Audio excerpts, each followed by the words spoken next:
pendant 24 heures, c'est ça? Ouais, alors, attendez, on reprend. C'est pas mal. C'est quand même Regardez. hallucinant. Alors, bonjour tout le monde. Non, mais... Voilà. Non, mais c'est sympa, je trouve. Il y en a Bon. qui sont obligés d'aller à la messe tous les Excusez-moi. dimanches pour se faire confesser. Il y a des gens un peu, il y a des gens sur Internet. Allô, il y a quelqu'un? Ouais. Voilà. Je partage, attends, vas-y. Bezrat Hashem, partagez un maximum. Ok? Bezrat Hashem, on va attendre quelques minutes le temps que l'audience se mette en place sur Internet. Avec l'aide de Dieu. Non. Voilà, donc. Ah, t'es en différé. Igal, il n'y a aucun intérêt si toi tu es en train de regarder le cours ici. Ouais.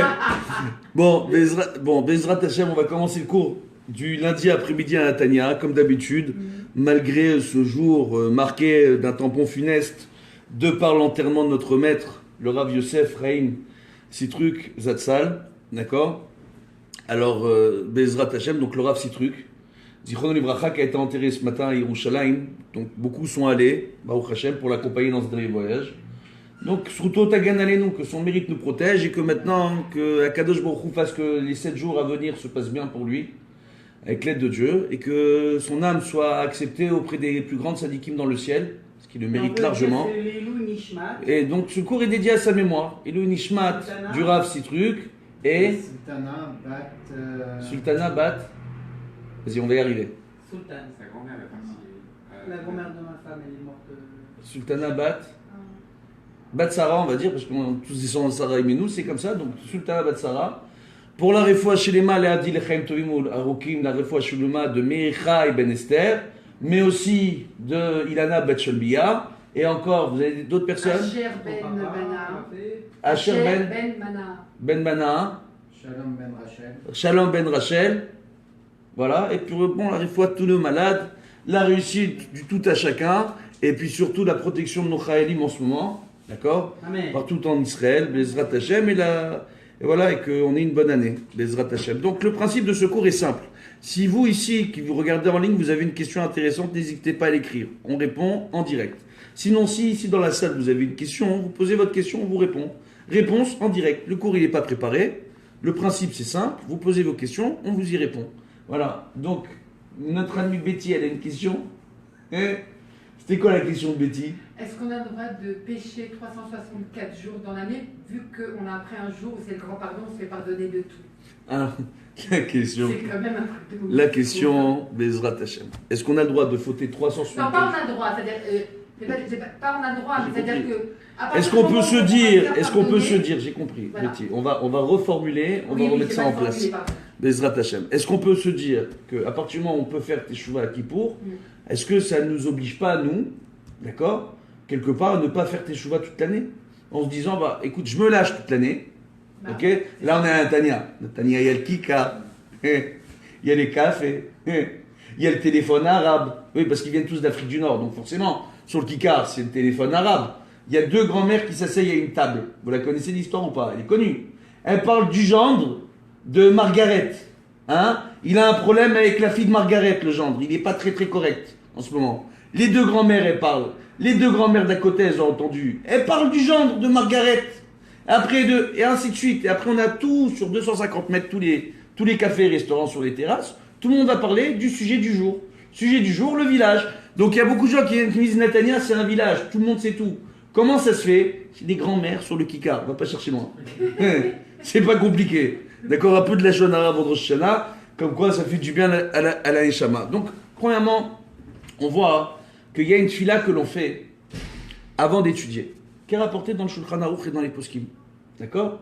Si on dit à Kadosh Baruch Hu, on remercie Dieu de faire partie de ceux qui s'asseyent dans le Beth Hamidrash, le lieu d'étude, d'accord? On vient, on nous enseigne la Torah, que de faire partie de ceux de Yoshve Kranot, ceux qui restent assis au rayon du soleil. C'est là, on va balancer. On va pas se faire beaucoup de copains aujourd'hui, mais on va balancer. Ce qui veut dire, on remercie Dieu de pouvoir aller dans un Beth Midrash pour étudier la Torah. Donc vous n'êtes pas au Beth Midrash, c'est le Beth Midrash qui vient à vous, ici à Natania, au Hachem, parce qu'on est dans des bureaux. Donc on voit quoi? On voit tout simplement, on remercie Dieu pour cela, plutôt que tout simplement de faire partie de ceux qui passent leur temps sur le bord de mer, ou dans les cafés, ou à s'amuser, ou à faire des choses, d'accord, pour leur amusement, dehors, tout simplement. Ou ceux qui travaillent toute la journée, mais aussi, malheureusement, qui ne prennent pas de temps chaque jour pour étudier la Torah. Donc il y a une fila avant d'étudier, qu'on dit. D'accord? Au début de l'étude et à la fin de l'étude. D'accord? Ani ratz ve'em ratzin. Moi je cours et aussi il court. Quand moi je m'assois dans le Beth Midrash, Ani ratz le chaye olam haba, je cours vers la vie du monde futur, les vies du monde futur. Ve'em ratzim, les bershachat. Eux ils vont vers le puits de destruction. C'est quoi le bershachat? Il faut savoir qu'une neshama, à partir du moment où elle est revenue dans ce monde un certain nombre de fois, d'accord? Et qu'à chaque fois on lui dit fais teshuva, et qu'à la fin elle ne fait pas teshuva, on ne veut pas faire peur à qui que ce soit. Cette neshama là, elle peut être détruite ou recyclée. Pour être détruite ou recyclée, on l'a fait passer dans ce qu'on appelle la magressa en hébreu. Vous savez, vous avez tous dans vos bureaux le petit broyeur de papier. Oui ou non? Hein? Oui, surtout à Natania. Bon, alors viens, mais pas qu'à Natania, partout. On a, pour les gens dans les bureaux en général, parce qu'on gagne on gagne beaucoup de place dans les sacs poubelles. Quand on vient et on râpe, entre guillemets, ces papiers-là. C'est la même chose pour les chamas. Akadosh Baruch Hu, il envoie les chamas vers le Bershachat, le puits de la destruction. C'est marqué? C'est écrit. C'est écrit. Tu prends, il y a le Yiratson qu'on dit avant et après. D'accord?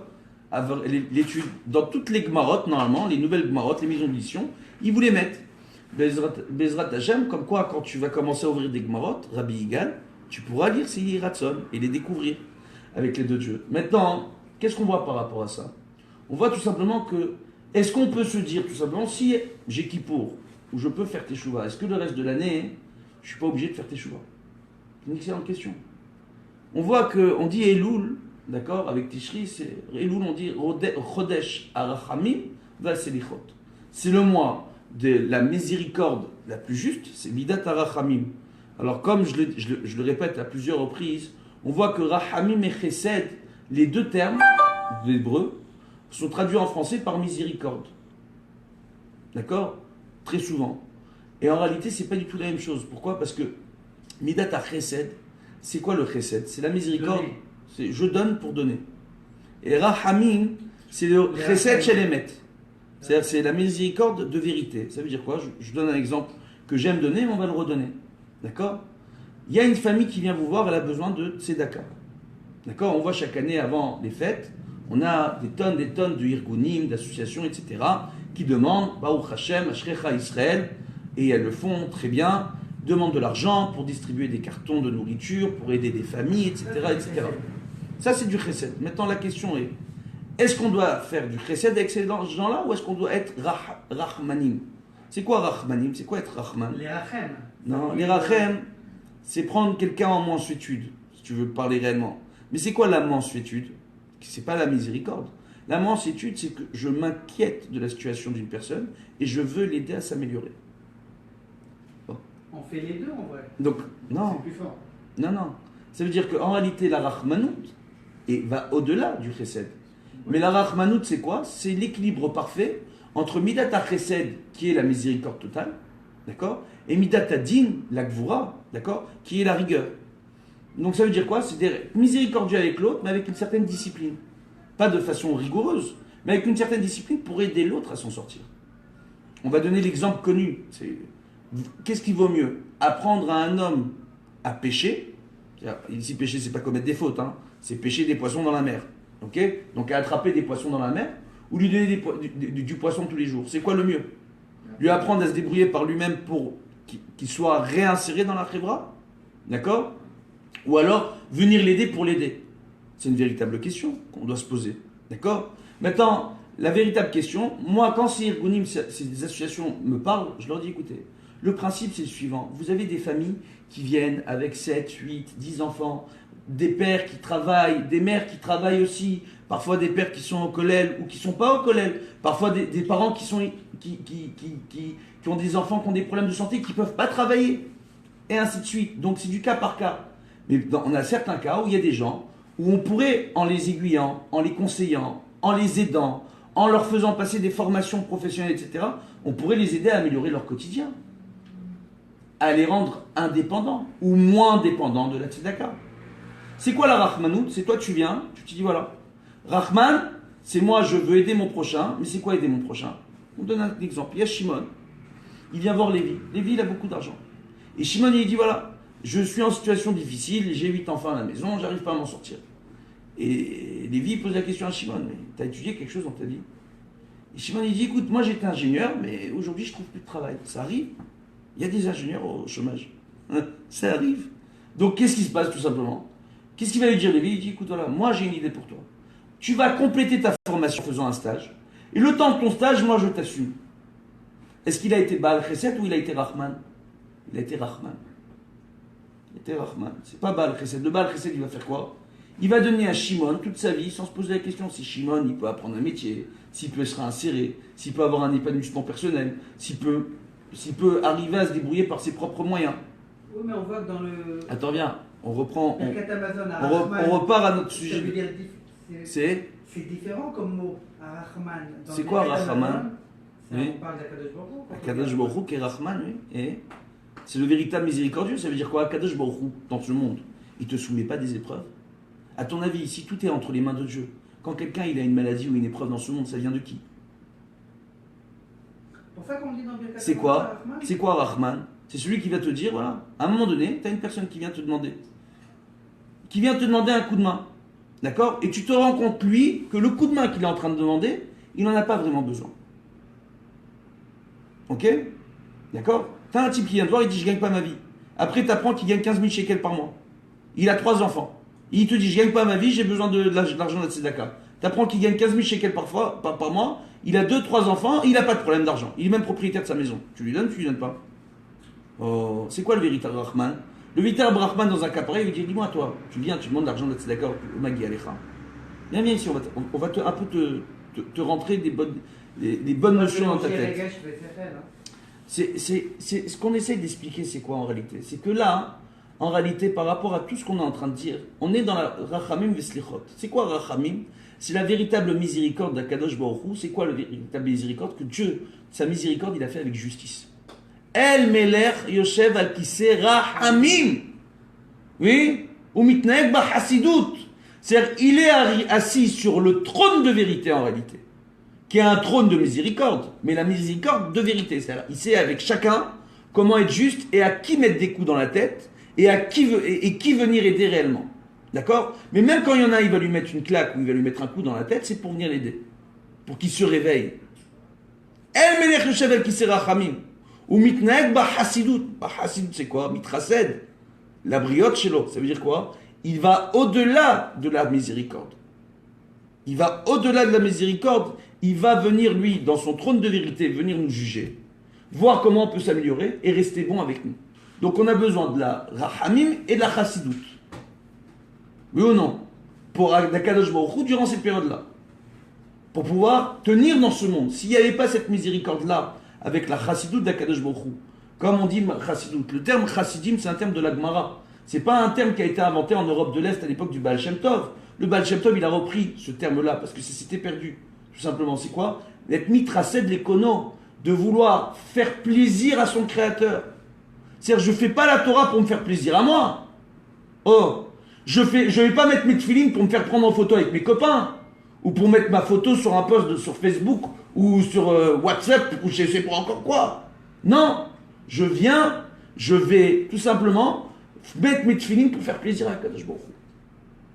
C'est pas pour moi, c'est pour toi, Dieu, que je fais les choses. Ça être un chassid vis-à-vis d'Akadosh Baruch Hu. Kadosh Baruch Hu, quand lui il est chassid avec nous, qu'est-ce qu'il dit? Mitnaeg ba chassidut. C'est pas un simple chesed qu'il nous fait. Il dit, tu sais quoi, je le fais pour toi, parce que tu es mon enfant et je t'aime. Des fois, ça vous est jamais arrivé d'avoir un enfant qui se comporte mal. Et malgré cela, on se dit, j'ai 2 options. Soit je vais le punir, je me fâche, je crie, et il va pas forcément comprendre. Soit, sur ce coup-là, je laisse passer, et je vais être gentil, et je vais lui montrer que je l'aime. Et je vais lui montrer que je suis là pour lui. Et je vais prendre le temps de discuter avec cet enfant. Là, quand on fait ça, on devient des parents chassidim avec nos enfants. Comme Akadosh Baruch Hu, c'est un véritable chassid avec nous chaque année, durant cette période-là. Donc ça veut dire quoi? C'est une période où Akadosh Baruch Hu, il est disposé à tout nous pardonner. Mais toute l'année, il est disposé à tout nous pardonner. Mais c'est la période durant laquelle Al-Pi Kabbalah, comme je l'ai déjà expliqué dans un autre shiur que j'ai donné à Eli la semaine dernière, que c'est une période durant laquelle la création, elle se renouvelle. Quand on dit à Rosh Hashanah, Yom Harat Olam, d'accord? Aujourd'hui, le monde rentre en gestation, il est recréé. Il faut savoir qu'à partir du moment où Dieu crée ce monde, chaque année, la création, elle repart selon un certain flux. Mais elle évolue dans les sphères spirituelles, elle monte de monde en monde jusqu'à compléter un grand tour, un grand maagal, un grand cercle de la vie, et c'est jusqu'à la venue messianique.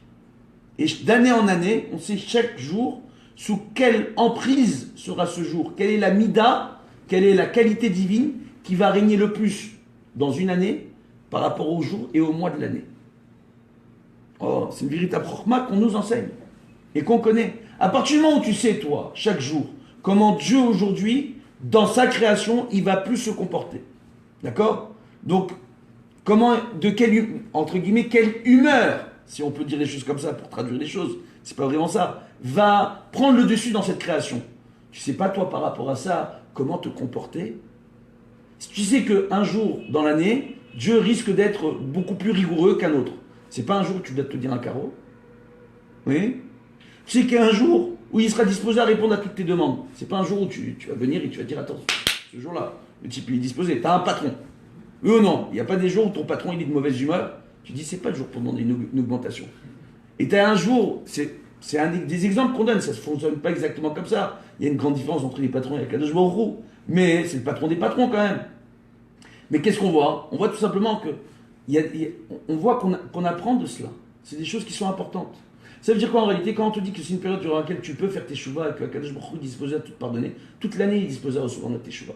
Toute l'année il attend que ça. Oui, mais c'est la période de l'année où il te dit à toi, écoutez, vous mes créatures, je vous connais. Vous avez un cerveau, et il est tout petit. Et vous êtes des toutes petites créatures dans une création qui est toute petite aux yeux de Dieu. Mais justement, l'homme, il profite de ça.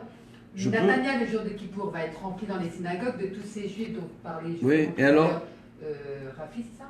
Oui. Voilà. De tous ces voyous, de tous ces gens, ces escrocs, tout ça et tout. Mais ils vont être contents parce que ce jour-là, pour la première fois dans l'année, ils vont aller à la synagogue alors qu'ils y vont jamais de toute l'année. Ils vont juger ce jour de Kippour et ils vont mettre pour la première fois la kippa sur la tête. Bon, alors il y a une dame ici qui dit... commence à escroquer les j'ai compris, mais regardez, on n'est pas là pour... Regardez, premièrement, il y a une halakha, d'accord? Al-Tekatrek d'Israël. On n'a pas le droit de sortir en accusateur contre notre propre peuple. Ça, c'est premièrement. Deuxièmement, alors effectivement, vous avez des juifs, entre guillemets, qui sont appelés les juifs de Kippour. Mais vous savez, moi, le nombre de juifs de Kippour que j'ai connus, moi, je peux vous raconter l'histoire avec le Rav Citruc ou avec le grand rabbin Gedge, d'accord, de Sarcelles. Le grand rabbin Gedge à Sarcelles, le jour de Kippour, une histoire extraordinaire. Un garçon de la communauté arrive en voiture devant la synagogue de Sarcelles, avec la musique à fond. Il se gare devant la voiture. Parce qu'il fut une époque où à Sarcelles, quand il y avait le Kippour, au Cholette et compagnie, tous les jeunes, ils n'étaient pas vraiment dans la synagogue, ils faisaient les allers-retours de salle en salle. Ils préparaient tous la belle tenue. Ils achetaient tous les Converse. Oui, parce qu'on ne mettait pas les chaussures en cuir, donc on allait acheter les Converse. Vous vous souvenez ou pas? Vous vous souvenez de tout ça ou pas? Donc ils mettaient tous les belles chaussures, les belles tenues. Et ils tournaient d'endroit en endroit. Oui ou non? Il y en a, il arrivait en voiture, la musique à fond. Mais pas que ça, il avait un sandwich dans la main. Qu'est-ce qu'il y avait dans son sandwich? Excusez-moi, parce que j'en poustille de cette histoire. Son sandwich, jambon beurre. Les gens de la communauté le voient, ils commencent à s'énerver, ils commencent à avoir une échauffourée devant la synagogue, jusqu'à que ça arrive aux oreilles du grand rabbin Gedge, qui était au rez-de-chaussée, l'office des Algériens, dans son office. Et on vient le vendre, il commence à avoir un problème, il y a un jeune qui est venu, le rabbin Gedge, il est sorti avec son talit, pendant la prière, il est sorti, il a parlé avec le jeune, il lui dit, dis-moi, c'est qui? On te connaît. On connaît ton père, on connaît ta mère, on connaît ta famille. Comment vas-tu aujourd'hui, mon fils? Tu es venu pour Kippour? Il dit oui. Il dit très bien, regarde, pose ton sandwich, laisse la voiture ici, viens avec moi, tu vas prier à côté de moi. Le grand rabbin Gedge l'a pris à côté de lui, ce jeune. L'année d'après, il est revenu à la synagogue en voiture, mais sans le sandwich. L'année d'après, il est revenu, mais sans la voiture. L'année d'après, il a commencé à faire Shabbat. Bon. Vous comprenez ce que je suis en train de vous dire? Ça veut dire que c'est pas en jugeant notre prochain, et en disant, mais celui-là, il est comme ceci, et celui-là, il est comme cela. Kadosh Baruch Hu, il y a Takana de Shavim. Il y a une Takana de l'Agmara, dont le Rambam parle dans une Chot Tshuva. Takana de Shavim, on n'a pas le droit de refuser la Tshuva d'un juif. Si Kadosh Baruch Hu, il ne refuse la Teshuva d'aucune de ses créatures, juifs et non juifs, nous, quel est notre droit à nous de venir juger notre prochain et de refuser son droit de se repentir? Non, moi je Attendez, une minute. Donc ça c'est premièrement. Je comprends que vous ne jugez pas. C'est une autre question, une question de fond. On va revenir à la question de fond. D'accord? Tout simplement. Comme Yitzhak avec Esav, il était proche de lui pour ne pas qu'il tourne encore plus mal. Exactement. Abraham, voilà. Et Abraham nous fait ses commentaires en direct. Il n'est pas là avec nous. Ouais, il est là, Franck, il est là. Il est en train de faire des commentaires. Exactement. Donc Yitzhak, il restait proche de Esav, d'accord? Donc de son fils, pour qu'il n'aille pas, qu'il tourne encore plus mal. Donc, entre guillemets, d'ouvrir nos portes à ces juifs qui, Bezrat Hashem, potentiellement peuvent toujours faire teshuva. Takana Tchavim, on n'a pas le droit de refuser la teshuva d'une personne, et une personne qui s'est repentie, on n'a pas le droit de lui rappeler son passé. D'accord? Maintenant, on reprend, Bezrat Hashem. La question, c'est la suivante maintenant, c'est une véritable question. Et pour ça, je vais vous raconter une blague israélienne. En français, elle va être beaucoup moins sympa qu'en hébreu. D'accord? Donc, en réalité, on voit que quand vous allez au restaurant, vous avez bien mangé, vous avez fait un bon repas, oui, vous êtes parti dans, je sais pas, un restaurant de grillade extraordinaire, oui, avec la kémia, etc. Ou un restaurant halavi italien, chacun ce qu'il veut, chacun s'imagine dans le restaurant qu'il préfère. D'accord? Avec la théouda, kasher, la méadrine, surtout qu'aujourd'hui en Israël, un Netanya, du béni, sous le grand rabbin Netanya, il a fait un travail extraordinaire, le nouveau grand rabbin Netanya, au niveau de la cacheroute de la ville, d'accord? Où il est en train de régler beaucoup de choses ici, Baruch Hashem. Moi, je peux témoigner, j'ai certaines personnes qui avaient du mal à avoir une théouda de cacheroute, il est en train de leur fournir des théoudas de cacheroute gratuitement, le grand rabbin de la ville, pour qu'il y ait des théoudas de cacheroute dans les magasins. D'accord? Baruch Hashem. Eh ouais, c'est Baruch Hashem, la Géoula, elle est en route. Maintenant, par rapport à ça, qu'est-ce qu'on voit? Tout simplement, on voit qu'il y a une chose extraordinaire, tout simplement, qu'il faut garder en tête. Quand je vais moi au restaurant et que je suis en train de manger, imaginez maintenant, vous allez faire à un garçon, il vous rajoute sur l'addition, il a marqué Amatzliach, celui qui réussit, et il vous rajoute dessus 50 shekels. 50 shekels de Amatzliach. Moi, je regarde, je me dis, attends, j'ai commandé la pizza, j'ai commandé la salade, j'ai commandé pour celui-là, j'ai commandé la boisson comme ceci, la boisson comme cela. C'est quoi ce truc Amatzliach? Je cherche dans le menu, il n'y a pas Amatzliach. C'est quoi Amatzliach? Celui qui réussit. Alors on appelle le serveur, on dit, dis-moi, c'est quoi ces 50 shekels que tu as rajouté sur la note? Oui, parce qu'il y en a qui font attention quand ils reçoivent l'addition. C'est pas forcément des radins. Ils aiment bien voir ce qu'ils payent. Oui. Et le garçon, qu'est-ce qu'il lui dit? Il lui répond quoi? Il dit, ah, zélo itzliach, ah, ça va zolani la teledze. Ça n'a pas réussi. Ça n'a pas réussi, je vais t'annuler. Il a essayé de rajouter 50 shekels dans l'addition, parce que nous, on va au restaurant, au moment de l'addition, on est en 3000. Qu'est-ce qu'on se dit? C'est moi qui vais faire le beau, c'est moi qui vais payer la note. Oui ou non?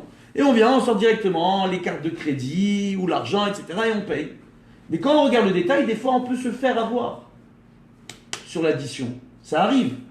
Maintenant, à quoi ça ressemble? Le Yetzer Hara, qu'est-ce qu'il est en train de vous vendre?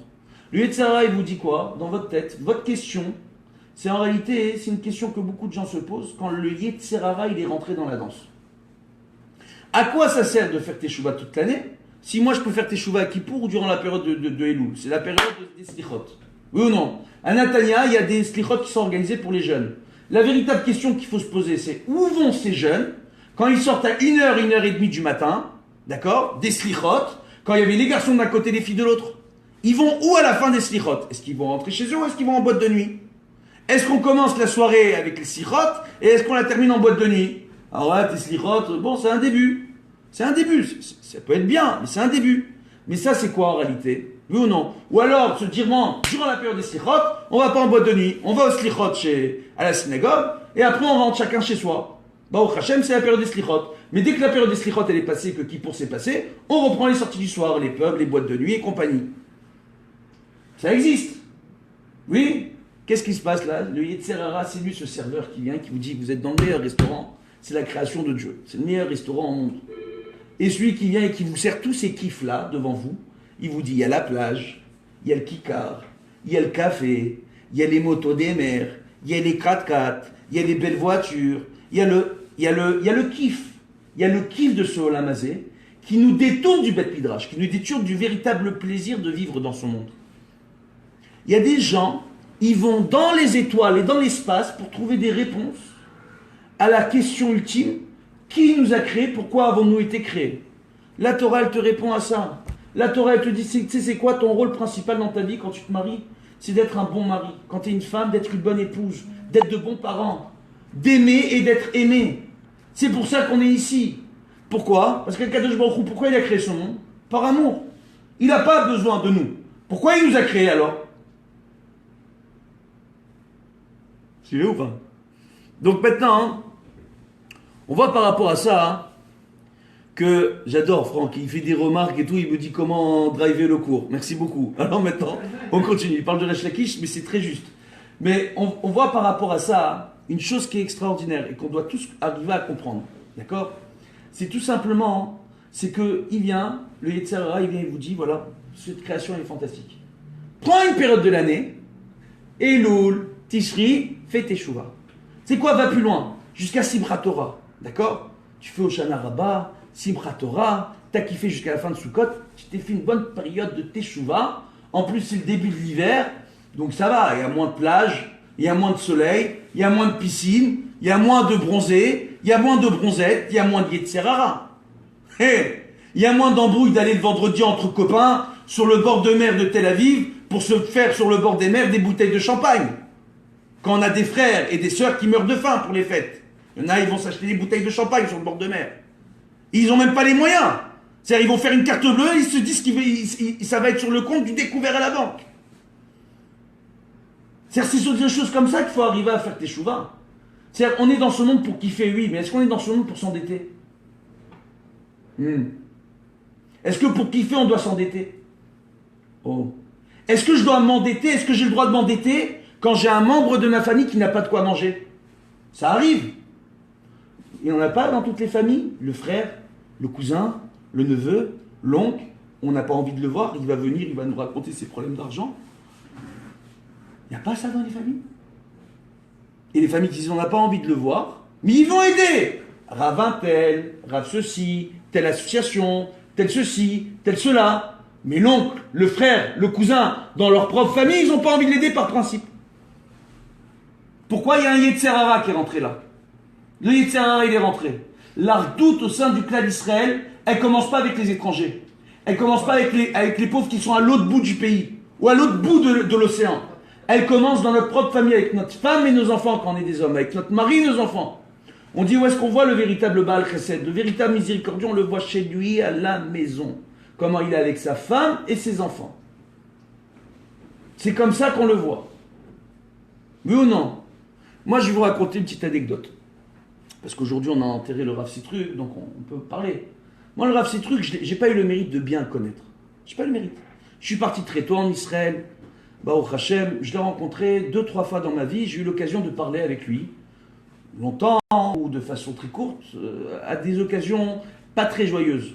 Quand moi, j'avais des gros problèmes de santé, j'ai dû malheureusement partir d'Israël pour aller me faire soigner en France, à l'hôpital Beaujon. J'avais des problèmes de santé assez sérieux à l'époque. On soupçonnait le pire. Et tout simplement, j'avais un ami ici à Natania, Moshe Shemla, avec sa femme Rivka. Rivka, elle fait partie de la famille du Rav Sitruk. Je ne sais pas comment, ils sont cousins. Bon, bref. Et Moshe m'a dit, écoute, c'est pas possible, tu vas en France, tu vas te faire soigner, va chez le Rav. À l'époque, le Rav, Zichrono Livracha, il avait déjà eu des problèmes de santé, il avait déjà eu l'AVC. Donc il était déjà avec des cannes, etc. Il avait du mal à marcher, le Rav, à cette époque-là, déjà. Et je suis parti spécialement pour faire Mincha Arvit à nuit. D'accord? Là-bas. Et je suis arrivé là-bas à nuit. À l'époque, j'avais une barbe qui était beaucoup plus longue. Je n'avais pas encore subi de traitement, de trucs un peu bizarres. Donc ma barbe était beaucoup plus longue. J'arrive là-bas. J'arrive pour prier. Et je reste dans mon coin. Je laisse tous les gens parler avec le Rav, etc. À la fin, Ephraim, Rabbi Ephraim, le fils du Rav, qui savait, parce que Moshe avait appelé Ephraim, et Yaakov, il a dit, écoute, Rabbi Shai, je le connais, donc, vas-y, fais que papa, il lui fasse une bracha. Je suis parti voir le Rav, je lui ai expliqué, j'ai des problèmes de santé très graves.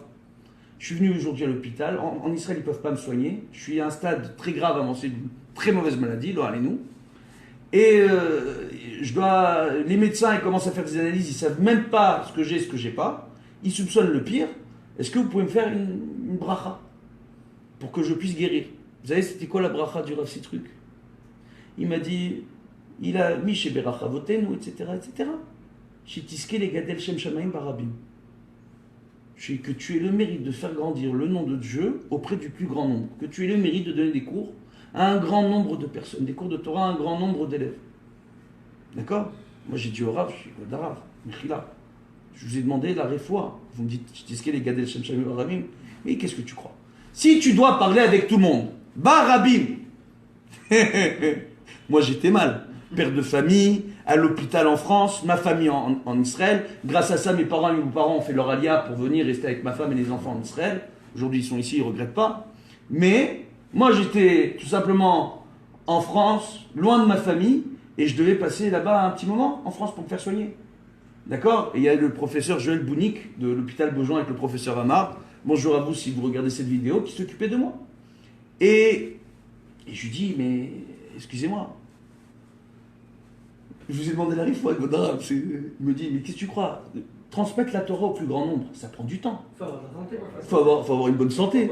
Il faut avoir je sais de quoi je parle. Regarde moi où je suis aujourd'hui. Regarde dans quel état ils m'ont mis. Je regarde ça, je me dis, mais c'est pas possible. Il est même comme ça dans son état. Il avait toujours le petit mot, l'humour. Et il m'a fait une bracha. Ça, c'est la première fois que j'ai vu le Rav. Baruch Hashem. Je suis retourné à l'hôpital, ils ont fait des traitements, j'ai subi ce que j'ai subi. La barbe, elle est restée, elle est partie, elle est tombée. Il y a des aventures avec ma barbe. C'est pour ça que sur certaines photos, on va voir des photos où tantôt j'ai la barbe courte, tantôt j'ai la barbe longue. Moi, normalement, je ne touche pas ma barbe. Mais ma barbe, quand elle est partie, il fallait que c'est repoussé. Donc, par rapport à ça, qu'est-ce qu'on voit? On voit tout simplement que le Rav, il m'a fait une bracha. Donc, j'ai subi des traitements, etc. Baruch Hashem, j'ai guéri. Et par la suite, je suis revenu voir le Rav quelques années plus tard, après cette histoire. Après, entre-temps, j'ai étudié, j'ai passé des diplômes, j'ai eu le mérite d'étudier auprès de grands maîtres de la génération. J'ai grandi. Et j'ai commencé à donner des cours. Maintenant, je reviens voir le Rav, ces trucs maintenant. J'ai une synagogue en France dont je suis le Rosh Kehila, entre guillemets. Je suis le président de la synagogue. Pas président, genre le Rav de la synagogue à distance. D'accord? Une synagogue en France ici, d'autres synagogues qui m'appellent en tant que Rav, en tant que Posek. Bref, d'autres synagogues en Israël. Je m'occupe d'orphelinat, je m'occupe de Kolélim, je donne des cours. Ben Pourat Yosef, je me retrouve à la tête aujourd'hui d'une organisation qui s'occupe de plus de 3000 personnes tous les mois. C'est la bracha du Rav Citruc quand même. C'est impressionnant. C'est quand même impressionnant. Baruch Hashem, la bracha du Tzadik.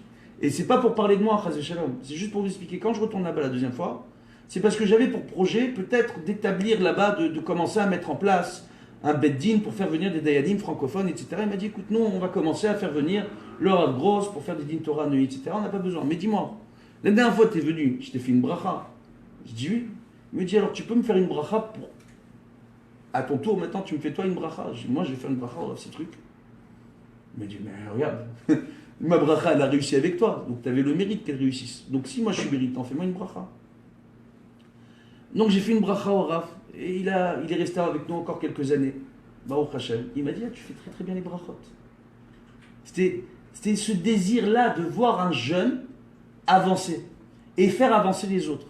Ça, c'est le véritable tzaddik. Le Rav Citruc, il était en bon rapport avec tous les rabbanim. Il a aidé tout le monde. Quand on est venu le voir pour Koupataïr, pour des familles des Braques ou d'ailleurs qui avaient besoin, il ne faisait pas le calcul de savoir si c'était un Séfarad, un Ashkenaz, un Chassid, un Breslev, un ceci, un cela.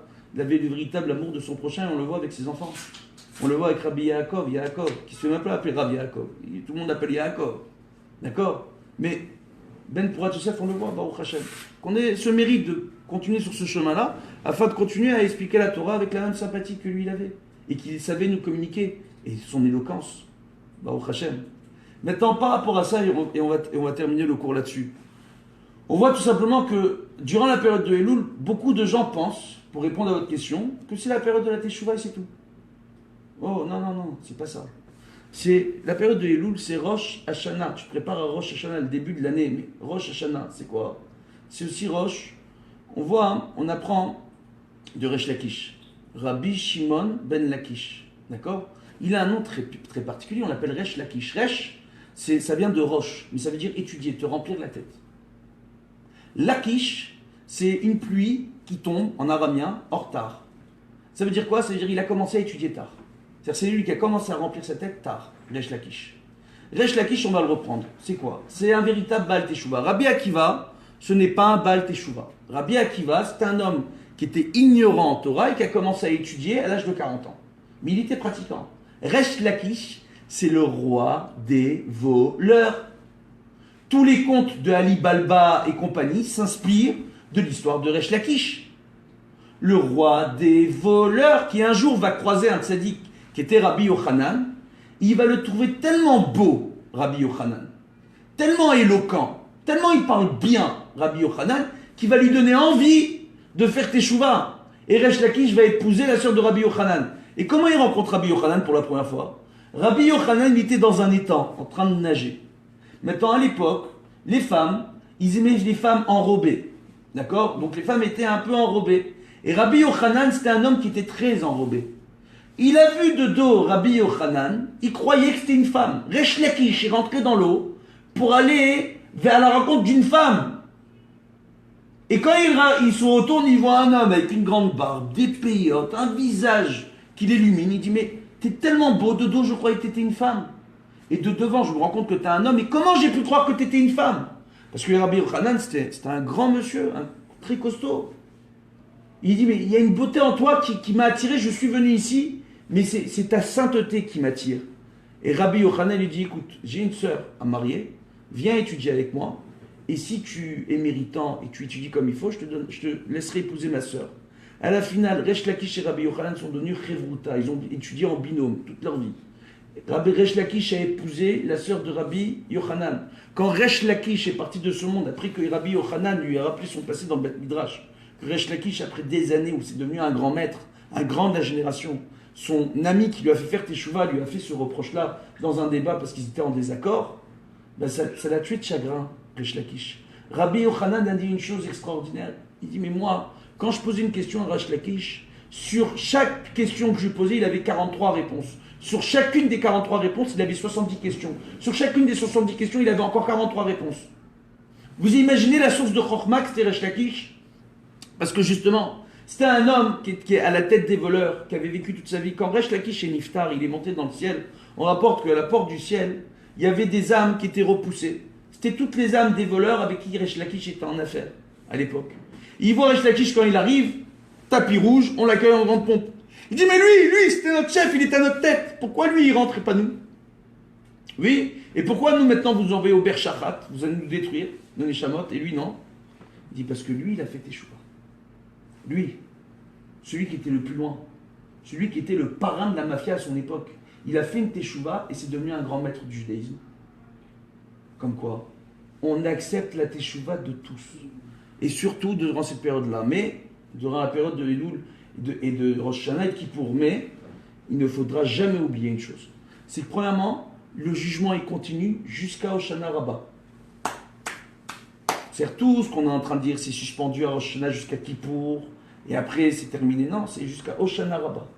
Et toutes nos fautes, toutes nos prières qui sont montées sous forme de buée de notre bouche, il y a une haleine qui sort. Oui, c'est pas que l'odeur, c'est de la chaleur qui monte dans le ciel.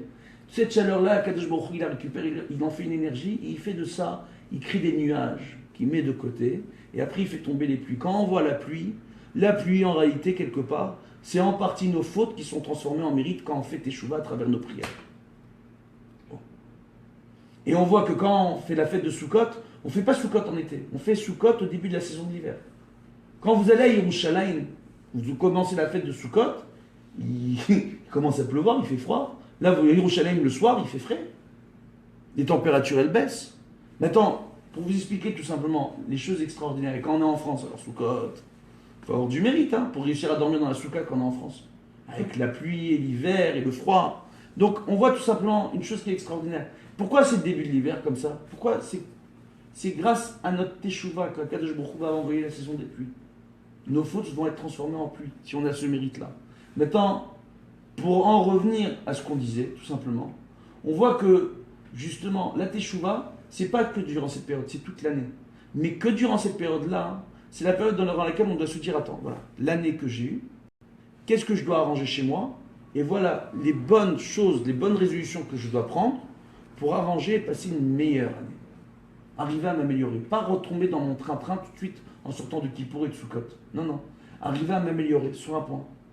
Qu'est-ce qu'il y a? T'as tendance à mentir? T'as tendance, pas à mentir, à exagérer, à enjoliver. Travaille-toi là-dessus. Tu as tendance à parler de ton prochain, à critiquer les autres. Arrange-toi là-dessus. Prends réellement un point sur lequel tu as tendance avec un de tes enfants à toujours t'énerver. Imaginez-vous, un cas simple, un enfant qui est un peu dur à la maison. Parce que c'est le premier de la famille. En général, les premiers, c'est toujours celui qui souffre un peu. Pourquoi ? Parce que c'est sur cela que les parents, ils ont le laboratoire où ils font tous les tests concernant l'éducation. Mais très souvent, avec l'enfant aîné, on fait des erreurs. Donc très souvent, ces des enfants arrivent à un moment donné, quand ils arrivent à l'âge de 12 ans, 13 ans, 14 ans, l'âge de l'adolescence. Vous voyez ? Ils deviennent durs, parfois. Et on a des parents, tout simplement, quand ils ont affaire à un enfant qui a des problèmes, imaginez un jour, cet enfant, il rentre à la maison, il vous dit, on m'a frappé dans la rue, il y a un adulte qui est venu qui m'a frappé.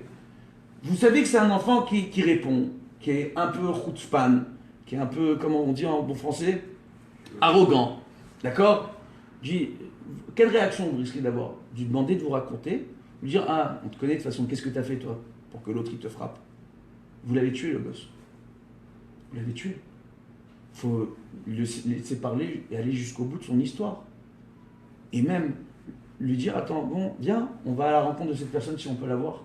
On va discuter avec elle, on va voir ce qui s'est passé. On va régler ça, on est de ton côté. Donc, on voit tout simplement une chose extraordinaire et qui est extrêmement importante. On voit tout simplement que quand on vient et qu'on arrive durant cette période-là, on se dit voilà, avec tel enfant, cherchez pas à faire teshuva par rapport à vous-même. Cherchez pas à faire teshuva par rapport à Dieu uniquement, sur le Shabbat, la cacheroute, tous ces points-là. La teshuva la plus dure, c'est Ben Adam le Chavero. À Kadosh Baruch Hu, si moi je viens, je demande pardon à Kadosh Baruch Hu parce que j'ai pas assuré Shabbat, ou j'ai pas assuré la cacheroute, ou j'ai pas assuré sur les tefilines, ou sur n'importe quelle mitzvah, Kadosh Baruch Hu il est disposé à me pardonner. Mais si j'ai fauté vis-à-vis de mon prochain, Kadosh Baruch Hu ne peut me pardonner, c'est comme si je demandais pardon à mon prochain. Maintenant, si c'est des gens que je fréquente toujours le jour, un de mes enfants, ma femme, quand je suis une femme, mon mari, mais tout simplement, me dire voilà, je dois faire teshuva sur le rapport humain que j'ai avec mes proches. Et là, c'est une véritable teshuva. Et là, l'année, elle commence à véritablement changer et votre vie, elle change totalement. Il y a des foyers où je suis rentré, où j'ai expliqué ces choses qui sont toutes simples, mais tellement dures à mettre en place. Mais quand on veut, et quand on est encouragé, et quand on comprend que c'est le bon chemin, quand on fait ça toute l'année, les gens commencent à voir la réalité de leur vie changer. Les gens sourient. Tout le monde il est beau, tout le monde il est gentil. Oui ? Bezrat Hashem. Qu'on ait ce mérite pour cette nouvelle année, avec l'aide de Dieu, l'année 5777, que ce soit l'année de Mashiach, que le Rav Sitruk, qui a été enterré aujourd'hui, qu'il n'ait pas besoin de nous attendre trop longtemps, Razitim, qu'on le voit se relever très très bientôt à Yerushalayim avec le 3e temple, et Melech HaMashiach, et le Rav Sitruk juste à sa droite, parce qu'avec tout le travail qu'il a fait aujourd'hui, avec le nombre de jeunes qu'on voit dans les quartiers religieux, dans les yeshivot, à Bet Vegan, dont ou eux-mêmes, ou les parents, ou les grands-parents ont fait teshuva grâce au Rav Sitruk, c'est pas le Rav d'une génération, c'est un Rav sur plusieurs générations. Il a commencé grand rabbin de Marseille, etc. etc. C'est pas quelqu'un, Ben Porat Yosef, qui a commencé son travail il y a 20 ans. C'est-à-dire, il s'est occupé de génération et génération et génération, avec l'amour, l'humour, etc. Qu'on ait le mérite d'arriver à sa cheville, Bezrat Hashem, sur le chemin de la Torah, justement cette année, et qu'on dédie cette nouvelle année à l'élévation de son âme, en faisant une belle teshuva, en gardant en mémoire sa sympathie et sa volonté toujours de remonter l'autre, d'encourager l'autre, de voir l'autre avancer sur le chemin de la Torah. Bezrat Hashem. Voilà. Bezrat Hashem, et qu'on avance chacun d'entre nous, et qu'on n'oublie pas, justement, que notre teshuva, c'est pas que maintenant, c'est toute l'année. Et que maintenant, les points sur lesquels on doit réellement faire teshuva, c'est les points sur lesquels on a un problème qui se répète depuis des années. Avec un enfant, avec un proche. C'est sur ces points-là, on commence par là. Commencez par ça, et Bezrat Hashem, vous allez voir le reste qui va suivre. Avec l'aide de Dieu. Sans compter Shabbat, Kashrut et le reste. Voilà. Qui, bien sûr, c'est des points sur lesquels il faut faire teshuva et se renforcer. Voilà, de bonnes nouvelles à tous. Partagez un maximum ce cours. Faites-le passer à tous vos amis. Avec l'aide de Dieu et qu'on ait de bonnes nouvelles. Amen, amen. À bientôt. Amen.